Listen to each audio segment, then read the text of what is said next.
சிந்தன் வந்து ஈப்பா சிந்தன் வந்து ஒரு புத்தகம் எழுதியிருக்காரு.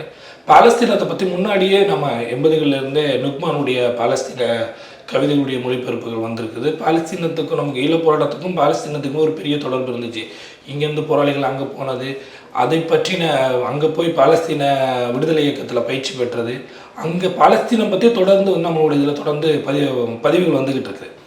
இப்போ இப்போ நடக்கிறத பற்றி ஈப்பா சிந்தனுடைய ஒரு புத்தகம் வந்து பாலஸ்தீனம் நம்மால் செய்ய முடிந்தது என்ன அப்படின்னு ஒரு புத்தகம் வந்திருக்குது.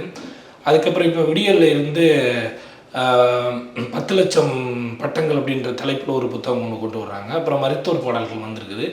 இன்னும் பல புத்தகங்கள் வந்திருக்குன்னு நினைக்கிறேன். என்னுடைய அறிவுக்கு எட்டி தான். ஆனால் நாம் எப்போவுமே ஒன்றும் இல்லை, ஈழப்பிரச்சனை பற்றின புரிதலுக்கான நம்மளுடைய இலக்கியங்களே என்ன அப்படின்றது ஒரு கேள்விக்கு இருக்குது.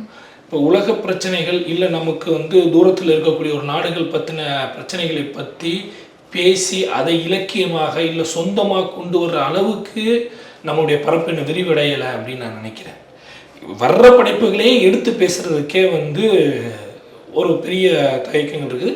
ஆனால் இப்போ கொஞ்சம் பரவாயில்ல. இப்போ சிந்தனுடைய சில அமைப்புகள் தொடர்ந்து இந்த பிரச்சனைகளான குரல்கள் கொடுத்துக்கிட்டு இருக்காங்க, அதுக்கான படைப்புகள் எடுத்துக்கிட்டு இருக்காங்க. இலக்கிய பரப்பாக பார்க்குறப்ப வழக்கம் போல் இலக்கிய பரப்பு ரொம்ப மெதுவாக தான் நகர்ந்துக்கிட்டு இருக்குது.